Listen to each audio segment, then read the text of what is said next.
Hey YouTube, I'm going to do a video with my viewers in India in mind.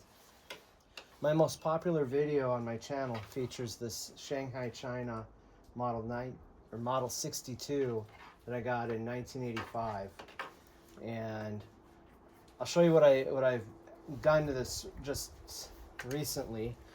It needed a little bit of maintenance. For the video, I'm shooting at 20 yards. I'm going to be using Daisy flat nose .177 caliber pellets.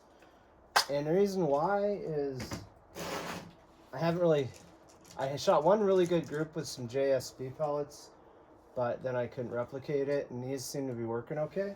And it's kind of in keeping with the idea I have here of going really back to basics and just going back to what I had when I was a kid in 8th grade. There's no dovetail. You can't put a scope on it. You have just open sights. So I've got the target set up at 20 yards, and let's see how I do here. I'm going to shoot at the middle.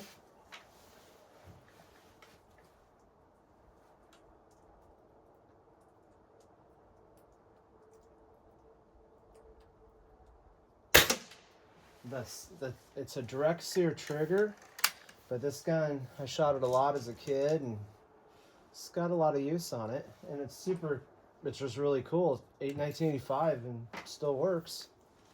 It's got a leather seal and a spring tube. I just put oil on it once in a while. It's got a leather seal for the breech, and I'd actually just put oil on it before shooting it today, because it's been sitting in storage for a long time. I'm having to use my 1985 Bellman Pel seat because if I don't, I can't push the pellet in flush, and it'll shave them when I close the breech. That's not looking so great. Let's see if I can at least try to hit the bullseye.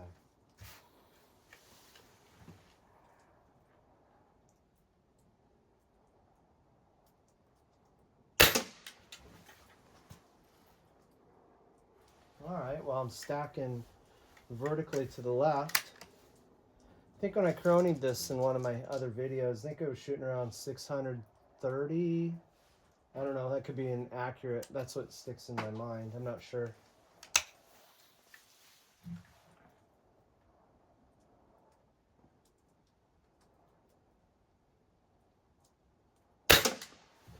The reason I just kind of got it back out, I've just been thinking about these tariffs, and I don't plan on buying a whole lot of new air guns, at least for a while.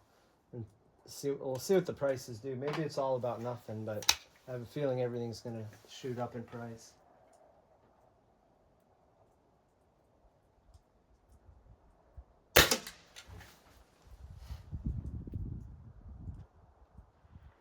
That's not the greatest.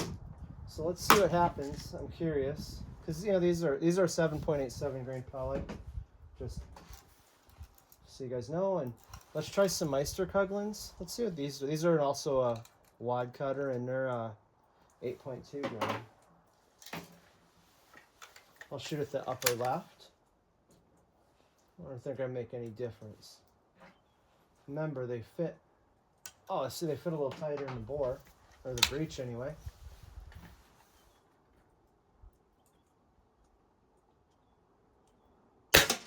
That one I may have pulled to the right. Oh, not bad. A little low. So I'll have to show you guys the sights on this thing. It's the rear sight's awesome, but there's no windage available. God dang it. No windage available. But so your front sight adjustment, you use your front sight to adjust windage. And you have to use a hammer and punch to actually physically drift the entire sight over. It's not a very fine-tuned system.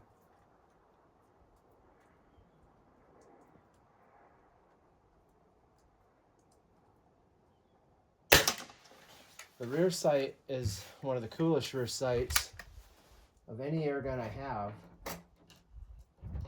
I really like the ladder. I don't know if it's a ladder style, but anyway, it's a really nice rear sight. But the front leaves a lot to be desired. But it's all metal, you know, that's, whole gun's all, I don't know if there's a bit of plastic on this gun. It's all steel and then a wood stock.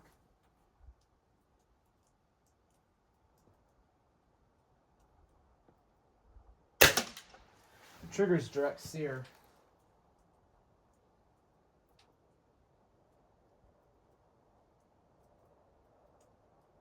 Thought I shot more than 3 at that. Trigger's direct sear, and even though it's kind of nice and broken in, it's still not the best trigger you'll ever use, but just have to live with it.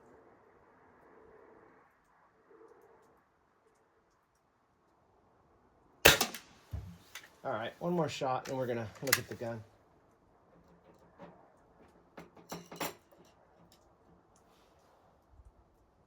I've shot this thing enough that I don't know, everything has to come together for me to actually shoot it well.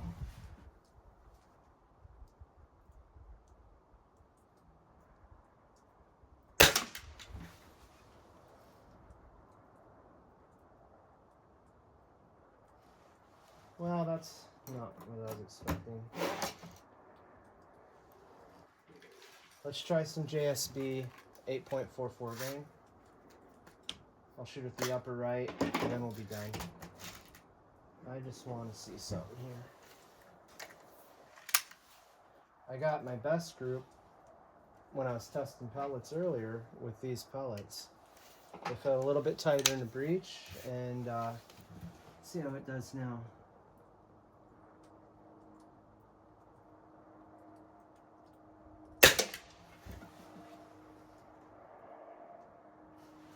All right, that was low.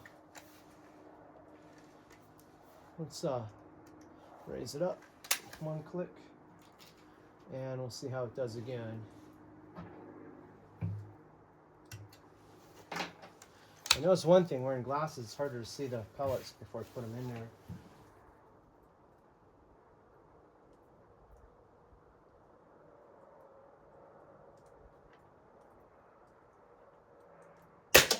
That one probably sucked. Huh. Didn't suck as bad as I thought it was going to.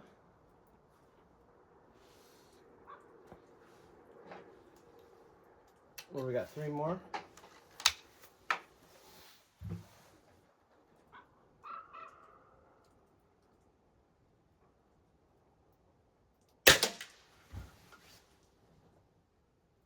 Holy moly. How about that? How about that?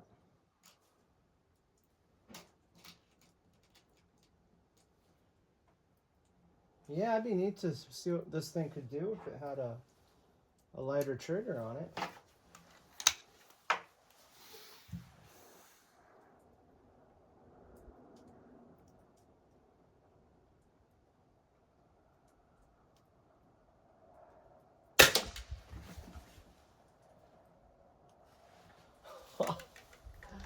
There we go.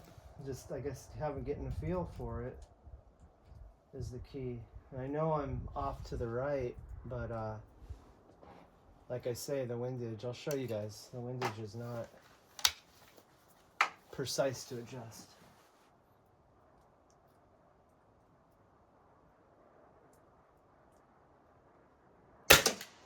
I don't know about that one. Yeah, a little bit over to the left. And let's try one more, and then we'll be done. I'd like to put one more where it was hitting before.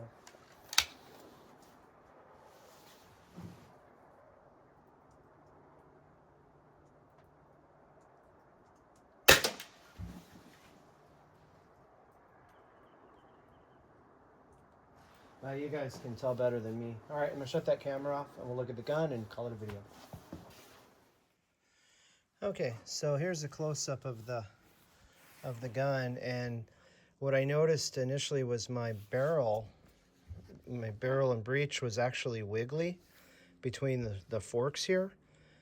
When I push this lever and set it down in kind of its free float position, it was just back and forth. So I took this screw loose right here, and then this one tightens the pivot, but you only have quarter turn options. So fortunately, I was able to turn it an entire quarter turn, so then it would go into the little beveled, or not beveled, but the little cutout, and I could put that lock screw back in. It's a neat design and crazy. I've never done anything with it, and that screw came right out after all this time. And that's pretty neat, I think. What, 40 years? Dang. But yeah, pretty neat. You know, the wood's definitely not, you got some kind of weird finish to the wood, but yeah, it's all steel. Everything's steel on it. I've shown this before in video, but if you're new, it's hard to pick up there.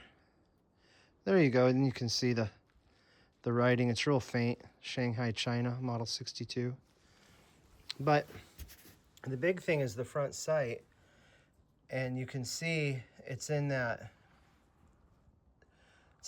channel, and you actually have to, it's a friction fit, so you have to tap it with a hammer and punch to move it over. And then the for elevation, that's not a threaded post. It's kind of friction fit, so there is a hole at the top that you can kind of push it down with, but you have to take the sight out and hit it from the bottom to raise it up.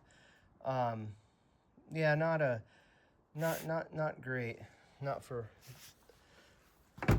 doesn't work to be precise. But what I do love is this rear sight. It's all steel, and you just adjust it like that. And it's so cool. It's kind of hard to do one-handed, but you can. Yeah, you got your settings. I assume they're in meters, so all the way out to 35 meters. And then I'll show you the sight picture. Okay. Trying to show you guys the sight picture here. But oh, there we go. How about that? Dang it. It's swapping lenses from me. Is what this thing's doing. I had it perfect, and then it doesn't want to.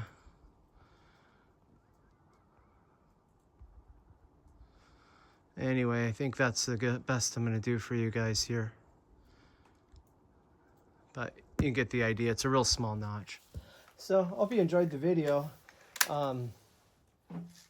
Yeah, I have quite a few viewers from India, and they really like this gun, so I wanted to do something for them. And I'm going to keep shooting here for a little while. But, yeah.